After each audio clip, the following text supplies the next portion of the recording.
Well, hey guys, welcome to another episode of Conversations. I'm super excited to jump in today. Today we're going to be talking about how to build or how to be a part of a winning team. No matter if you were a key leader leading that team or you're an entry level BDR salesperson in the position, no matter what position, no matter what sphere or niche you're in, these things that we're going to be talking about are going to be able to build an effective team. Really, there's 5 different core areas that we're going to dive into. Before that, I want to thank you so much for subscribing to this YouTube channel or listening to this episode via audio, whatever channel you're listening to it. Thank you so much. It means the world. We have over 500 5-star reviews, which is incredible. Thank you so much for leaving reviews. It helps us reach more people. Just trying to get better each day, no matter who you are. Again, this is called Conversations. That's literally all we want to do is have a conversation with you via this channel. So there's plenty of other channels that you can listen to it, but thank you so much for being on. We're just going to jump right in. I'm super excited about this. There's plenty of resources in my show notes that I always like to highlight, whether you're a church leader, whether you are looking to build your finances, whether you're looking to create your own podcast. There's plenty of resources in the show notes, so make sure to check that out. So let's jump right in. Have you ever wondered what drives team effectiveness? So you see a lot of teams, whether that be sports, whether that be businesses. Again, there's plenty of teams that we've all seen. The reality is there's a difference between great teams and very poor run teams. You might be a part of a poor running team. This will be able to apply immediately today. So we're going to be talking about some core drivers. I would say there's about 5 of these, and we'll highlight them, and then we'll kind of break down super practical for you. So here's the drivers that we're going to be talking about today: capability, cooperation, coordination, communication. So capability, cooperation, coordination, communication, and consistently, these are what make a difference in each team. Again, I've been a part of a lot of teams. I've led a lot of teams in my journey. And again, this is not an absolute truth that I'm going to be highlighting throughout this podcast. These are just observations and things that you can apply, or you don't have to. That's okay. These are just observations. And again, things that I've seen, that I've talked to people about who have led teams as well, that I believe will be able to drastically change your effectiveness as a team. Again, whether you are leading a team at a church or you're leading a company of 500, all of these things are applicable. So because every single team has all of these 5 things that we're going to be talking about, the difference is you might have it in a negative way, or you might be crushing it, doing it really good. So jumping into capability. So this refers to the individual or collective, the competencies that a team possesses. So a team without capability will not succeed. I'll say that. A highly effective team is one that demonstrates sustained performance, team resilience, and ongoing vitality. So capability, are we actually capable practically to do the things that we're set to be doing? So team member capabilities can be split into 2 areas. And these 2 areas, again, compatibility breaks into these 2 areas. I'll say that. Task-related capabilities that individuals must possess to be able to perform their work assignments. So these are the things practically that we do every single day as an individual that builds the team camaraderie to be able to do the thing we're doing. Practically, you send 100 emails every single day. That is something that you specifically do on your job position description individually that you would do. So it's task-focused, and then there's teamwork-related capabilities that people need to work and collaborate effectively with one another. So you have task capabilities and teamwork capabilities. And the reality is nobody can set this for you. You either have it or you don't. That's why, hopefully, you hired that person to do that position, because they are capable of doing the job that they were asked to do. And the other side of it, teamwork-related capabilities, do they work collaboratively, effectively together? And this is really the big picture of these 5 things is, do they work together? Do the team work together? And are you painting the picture as a leader of how they work together? So in my experience working in a marketing department, you have a graphic designer, you have a content manager, you have a copywriter, you have a strategist, you have a project manager. All these people are doing specific tasks, but in the bigger picture, they're actually doing teamwork to build the business or to show another business online. You're all doing specific things, but again, it all works and blends together. And it's our responsibility as leaders is to paint that picture of how we're actually working and being capable together. So number 1, capability. Are we actually capable of doing the job that we all said yes to, individually and also corporately? So you have task and teamwork. Number 2, cooperation. This is a fun one. This centers the attitudes and beliefs that individuals bring to team each day. So there's different attitudes that our posture as leaders is important to strike. So you're going to have bad days. You're going to have bad emotions in a bad meeting. You're going to get into it. We understand that. This is a part of team. It is what it is. But I'll say this, one bad apple can ruin the future of the harvest of your company. So there's a difference between not cooperating in one meeting and somebody pushing back on something versus somebody who's consistently on a daily basis just not cooperating as a team. They're genuinely having a posture of, I don't want to work with them. I don't want to work with him. I don't want to work with her, whoever that is. In cooperation, I mean, and again, this all starts from that beginning interview, those initial onboarding calls. Are we going to cooperate together? Because cooperation is going to determine our effectiveness long-term, but short-term. So there's four attitudes or belief systems that we need to determine right away as a leader. These are the things that we're going to determine cooperation. Again, you can apply absolutely today. Number one, trust. So when there's a quote that says, when mistrust goes on, love goes out. We got to be able to instill trust into our team's peer level and to you as a leader. And gaining trust happens over time. It doesn't just say in your initial interview, man, trust me on this. We've all heard that 1,000 times and it actually doesn't work. You can't just say, hey, trust me. That doesn't mean anything. Hey, love me. No, you gotta practically do things to build trust. We have plenty of other resources, episodes on how to acquire trust. But again, it just happens through consistency. It happens in meaning your word. Be an integrity-driven leader. So lead with trust. And again, these are attitudes and beliefs that you need to drive into your core team. Trust. Number two, safety. Can they be themselves at work? Or can they be themselves around you at dinner? You got to have people that can be themselves. There's no such thing as a work Josh and a personal at home Josh. There are things that I talk to about my wife or you. There might be things that you talk to your spouse that you don't talk about your boss. That's different than a character issue. Your character should be consistent no matter where you are, but that happens through you giving them permission to be themselves. And this doesn't mean that we're all going to be best friends. It's very clear that we also have a job to get done and we might not actually be besties. That's fine. And are we building trust and safety into our people, saying we're not all going to be best friends? I understand that. But when someone makes a mistake, do we jump on them? That's actually going to drive them to not feel safe in the work environment. They make a mistake. They share a thought. They talk out of line on a call versus you jumping on them and ripping their head off. You don't want to do that. You want to create safety, security. Again, it's kind of the same word. Again, if they make a mistake, highlight it, affirm the effectiveness or effort, not the outcome. We don't affirm outcomes. We affirm and give public affirmation to the journey of the person. Let them be themselves. Again, it's not that big of a deal. The business professional side of it happens. Yes, we all understand that we're all doing a job. We're all getting paid to produce results, drive results. But in my experience anyways, the people who drive the best results are the people who they can be themselves. And this might be they dress differently than you. That's okay. Again, this might be different if you have a uniform. I understand that you work at Chipotle. Very different than what I'm talking about. But again, drive, safety, and trust. Number three, efficiency. Can they actually execute? And this happens through belief. You got to instill belief in the people that you lead. And or if you have a leader who's not instilling belief, how are you driving belief in yourself? Again, are you doing what you're saying you're going to be doing? Number four, cohesion. This is the last one and we'll go into number three, but cohesion. This is the glue that keeps a team united.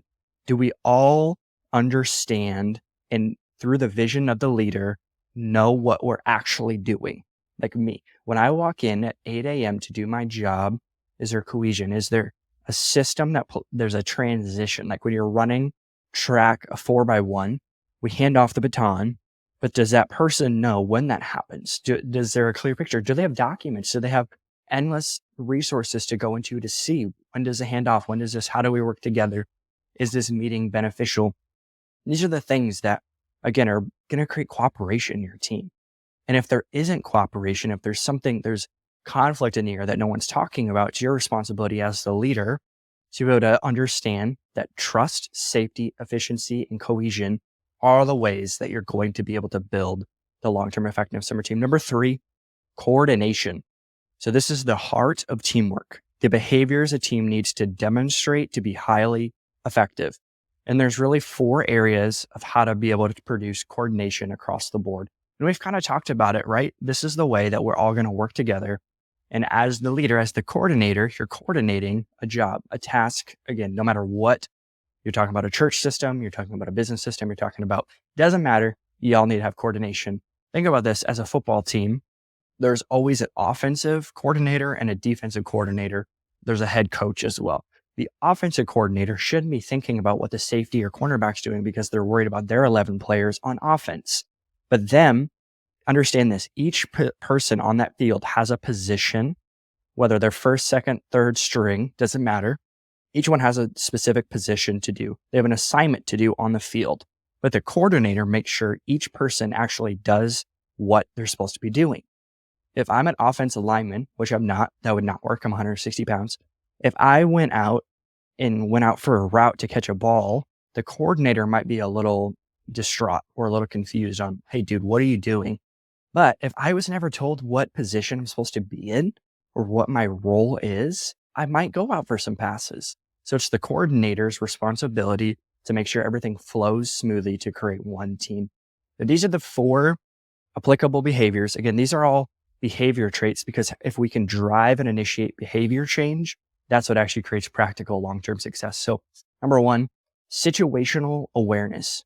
Is the team alert and aware? You got to be able to rank this 1 through 10 and say, man, these are high growth areas for my team. And this is the big one. Are they watching out for each other? Do we have situational awareness that when things are going wrong, so a Sunday service, right? The sound goes out or the LED goes out or the hello sign breaks, whatever. Do we all have situational awareness that in a moment's change, something can happen and we can actually change, be the agent of change in that situation? But it doesn't stop with you. It starts with your team. Everything doesn't rise and fall. Yes, it does with you, but it doesn't change with your leaders. So situational awareness is a team alert. Are we aware? Number 2, provide support. Do they assist one another? Again, you're not the superhero in this story. You're not their savior. They already have one. Are they providing support to one another? That's how we know we're in coordination. We're properly coordinating with one another is I'm going to assist you with this. I might not even be my area, keep in mind, but the team is bigger than my specific role. But I do know without my role, doesn't make a team. So it's always these conundrums or things that we're trying to figure out together. But do we support each other? Do we provide support? Do we go out of our way to serve one another at a peer level or even people structurally underneath us? Number 3, adaptability. The best teams are rarely great on day 1. I think that's a great quote. I'll say that again. The best teams are rarely great on day 1. Are we able to adapt? Again, it might not be in second time, in real time, but adaptability says after day 1 of our team working together, on day 2, when we do a retro, we look back at the day and say, were we effective in the things we're supposed to be doing? If it's no, all right, what practically do we need to pivot incredibly fast to be able to be adaptable? We got to adapt to our environment, internal and external environments, right? There's always stuff happening outside of our control. Keep in mind, it could be your sales manager is having a horrible home life. It's our responsibility to lead with vulnerability and giving them trust and safety, like we talked about before, to be able to understand, hey, something's wrong. So as a team, the other 8 people on your team need to actually be able to pick up what they are not doing well enough because there's something happening externally, but internally says they're lacking that trust, they're lacking safety. There might be something happening with conflict. There might be something that you're not finding out as the leader. Those things you need to figure out how to dissect and be able to speak to immediately. So does your team adapt? Again, the best teams are rarely great on day 1. Your team's not going to be great on day 1. You're not going to be a great sales manager on day 1. We understand that, but can we practically adapt every day to be able to get a little bit better and to be able to learn and gain trust and agreement that, hey, we're doing something great that has infinite value, so much bigger than what we're doing. Number 4, this is the last one for coordination, team emotions and conflict. So how do we effectively deal with conflict? Again, conflict management and conflict resolution will determine the effectiveness of your coordination. Because we're coordinating as a team. There's 10 of us, right? Something goes wrong. Emotions flare up because we're all human, hopefully. We need to be able to effectively understand to get through conflict. And I think there's plenty of ways to do this. And honestly, the number 4 will be able to give a bigger answer to this. Number 4 is communication. So communication practically is how we get through conflict resolution. I'm going to give you a practical tool here in a little bit, but the information exchange within a team, individuals or groups outside the team, that's what team communication is. It's literally an information exchange. But again, it needs to be an exchange. And what I would call this, or what I've called this in the past, is a closed loop communication tool. So it actually needs to be a closed loop. Think about it practically a loop. It has to actually go all the way around. It means we actually have to be able to receive it. There's a difference between just blabbering or yelling or communicating something and nobody understands what you're saying, aka even on the side of preaching. You cannot communicate to them and them not understand what you're communicating and hope that it's going to be into their heart and they're going to apply it the next day. It doesn't work like that. We need to actually communicate to them in a way that they would be able to understand, sit in it, process it, maybe in real time, maybe over a week's time, and apply it. That is information, and that is communication. And if the person's not receiving it, if they're not hearing you, they might actually by volume hear you, but they're not actually hearing you, if you know what I mean. Like in their heart, the brain is aware of what you're saying, but their heart and their emotions, their soul has generally no observation of what you're doing. That is not information. That is not information. That is not communication. So the information exchange happens when there's a closed loop. And a closed loop happens, this is every single couple's arguments, right? You communicate something, they're not hearing you or they're misunderstanding you, and then you instantly assume something differently, and that just increases the level of argument. That's what happens in teams too. Again, it's all relationships. No matter what you're doing, whether they're talking about marriage, whether they're talking about your best friend, your parents, or your workplace, it doesn't matter. It's all communication. And this is something practically that my wife and I learned in marriage, like premarital counseling. Share, repeat, share. And this works in the business world too. It works on a one-on-one meeting with your boss. Share, repeat, share. Allow the person to share everything that is going on in their mind, everything, and sit in silence. Don't jump in. Don't assume. Do your best to understand what they're communicating. Again, because it's not communication if you're not hearing it as well. So just sit and listen, share, give them endless time to share everything that's on their brain. And in that time, what happens when they're done, repeat it. Here's what I'm hearing. Explain everything they just said in context. Try your best to even go verbatim and ask them, is that what you just communicated to me? And that might seem confrontational, but that is not. That is actually caring about that person so much that you genuinely just want to understand what they're communicating. So maybe there's a conflict that's happening with your manager and you're saying, hey, this is going on. This is frustrating me. I can't go to work with that person anymore. They're gossiping all the time. As the leader, you go, hey, here's what I'm hearing you say. There's a person, blank, blank, blank, their name. You guys are having conflict. And you said you don't want to actually come into work anymore. Was that correct? Yeah. What you just did was affirm that you're listening to them. And again, going back to our second point, you're gaining trust and safety with that person. What would happen if they shared, hey, this person's been gossiping about me and I don't really want to be around them anymore? You instantly turn and go, well, you gossip all the time too. No one wants to be your friend. Nobody wants to be around you, man.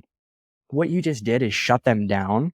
And that 7-year-old version of that person is going to instantly shut down as if they had a parent who never listened to them. And you're not their parent. You got to get away from that as well. But repeat what they said, gain agreement that that is exactly what they said or the heart behind what they're communicating. Then share your thoughts or then share your insight. And don't give them advice that they don't want. You need to understand context and scenario each time. The communication loop, again, we got to close the loop, which means there's an exchange. They communicate, you listen, receive it, process it, gain agreement. This is what I communicated. That builds trust and safety into that person. Then you share your thoughts on whatever they communicated. So you might actually know the answer Again, all the dudes out here, we all struggle with this. We might know the answer, but instead of us just communicating the answer, they might not want the answer. They might want to be heard. And it's not bad to ask, hey, do you want advice right now? Do you want to just be heard right now? What do you need from me in this moment? Again, in this, when you are the leader and you start to apply this to your teams start to apply this to one another. So when you're at a table, there's conflict that's happening. Somebody, again, when you have 10 people and they all have safety and trust in that room because you've led the way, you've paved the way to gain that trust and safety over time through consistency and integrity, they start to share and we all feel safe at the table. And I would venture to say 99 to 100% of you have one person at your table, or it's you, that doesn't trust your leader, doesn't trust somebody at your table, or doesn't feel safe around somebody at that table. And again, it's going to happen. It doesn't matter if you're talking about a Thanksgiving dinner with 20 of your family members. Usually you don't feel safe around somebody at that table. And that is what we need to communicate to. As the leader, you need to be able to have the awareness to see that and to speak to it. Maybe publicly, maybe bring them into a room, because something is happening behind closed doors that one of them is doing that is causing a disconnect of trust and safety. And without those two things, you will not be able to effectively lead over time or to build results over time. So communication, it is a loop and needs to be closed. And it starts with you being able to create trust and safety into that person to be able to be themselves, to be able to share the insights. Might be a horrible idea. You understand that, but make sure they feel heard. And then again, over time, it'll build character into that person and yourself. So number 5, this is the last one, coaching. So coaching, leadership matters, right? We need to be able to coach the people, again, under us, above us, and peer level. A good leader can help a team be more successful. We've all been around great leaders. We've all been around bad leaders. And there's plenty of leadership podcasts. There's plenty of leadership books that you can literally read today and practically become a better leader. I think sometimes we almost think of leadership more as a psychology. It's like theories. And again, some of it is, but some of it is very practical. Like, don't be rude, be a kind person, listen to somebody, smile when you're at table, give them eye contact. There's plenty of ways. Dale Carnegie, How to Win Friends and Influence People. Read that book every year and you will understand how to actually be a kind, successful leader. Again, it's not hard.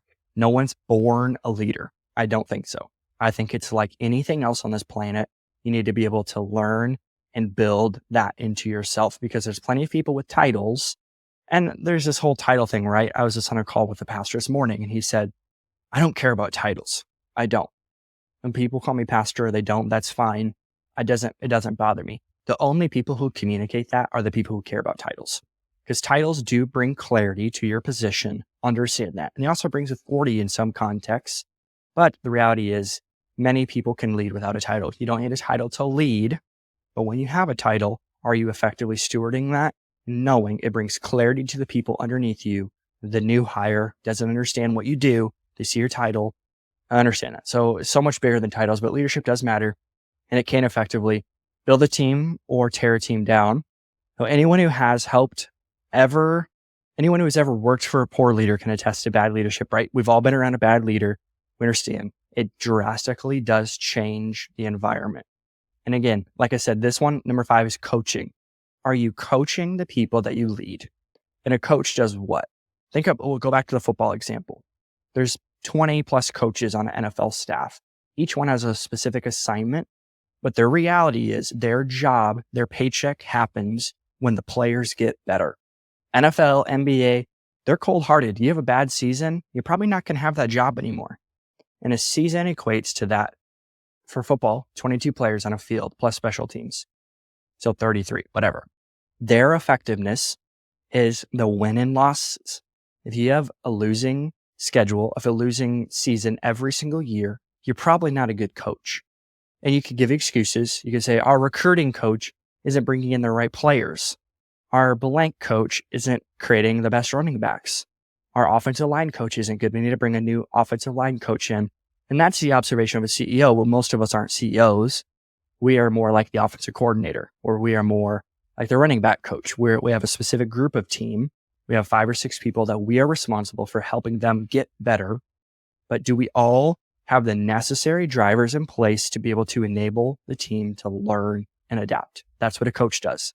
You are the one who fosters the environment for the emotional behavior side, like I said, trust and safety, but you're also creating the other drivers to enable the team to learn and adapt, which means you're a basketball coach. You're creating that environment for the player to be themselves, the shooting guard, and they're 5'11", and you're like, this guy is short. He's probably not going to make it to the league. That's fine. He's not going to make it to the league, but he's in your hands today in middle school or high school. Let them be themselves, and that will effectively build trust and safety to be able to build and work the other 4 people on the court to know, hey, they're not really good at defense, but they're really good at shooting. Play with their weaknesses and their strengths and make sure that 5 on the court works together. Same exact principle works no matter what context. You're in the church. Are you enabling your team? Again, not enable it shouldn't have a negative context, but if it does, that's fine. But does your team learn and adapt on a consistent basis through all of this stuff? And it happens through you. You are the driver of this. You as the leader, everything rises and falls in leadership. That's John Maxwell. Again, he's the one who said it, so I'm not going to say it myself. I hate when people quote people and don't give them the whatever. So leadership does matter, but you understand that I just said this as the 5th one. Most of the time, number 1 is coaching, leadership. The other 4 things, honestly, might have a little bit more density to this because you can be a great leader, but without team, you're really not a great leader. You're not a leader at all. Many people call themselves a leader and they turn around and they're not leading anyone or anything. So to run through these again, just a high level to make sure we are creating incredible teams. Number 1, capability. So there's 2 parts of capability. You have task-related capabilities and teamwork-related capabilities. 2, cooperation. There's 4 attitudes that you need to create and impart into your team for cooperation to happen. Trust, safety, efficiency, cohesion. Number 3, coordination. This is the heart of the team and the behaviors that need to demonstrate highly effectiveness in your organization. So the 4 applicable behaviors for coordination: situational awareness. Are you providing support, adaptability, and conflict resolution? Number 4, communication. Again, share, repeat, share. It has to be a loop. Close the loop as a leader. Close the communication loop as a leader. And number 5, coaching. Be a great coach today. Stop blaming other people. Take complete ownership of the lack of safety and security your team has. Go in with a smile on your face and start to entrust every single person in that room. They're there for a reason. And you as a leader can create safety, security, trust, agreement, again, integrity. All that happens with you taking complete ownership of the room, making sure each person feels safe and secure to be able to necessarily drive whatever result you need. Again, the result happens with the right team. It's Dare to Lead in the book. Jim Collins, I think, or Jeremy Collins, whatever. He talks about the right people on the bus. I believe that you need to have the right people on the bus. Again, it starts with hiring, it starts with onboarding. We have a whole nother podcast to talk about that. But the right people with the wrong vision is irrelevant. I forgot we said it. Many leaders say that all the time, but it's true. The right people with the wrong vision are irrelevant. You can have all the right people, but if they don't have the right trust, they don't have the right safety, they don't know how to communicate, you're not going to work. It might have worked in the 90s. Okay. But today, in 2023, our responsibility is to create a place where people want to be themselves, but not so much as an individualistic standpoint. They can be themselves and work together. What happens is you as a leader are the person who's going to design that, impart that, and create change long-term in your organization and maybe the world. Thank you so much for listening to this episode. It was so much fun. I love teams. I think you already are doing a great job. And these are just observations. It's not an absolute truth podcast. These are just insights. Chew the meat.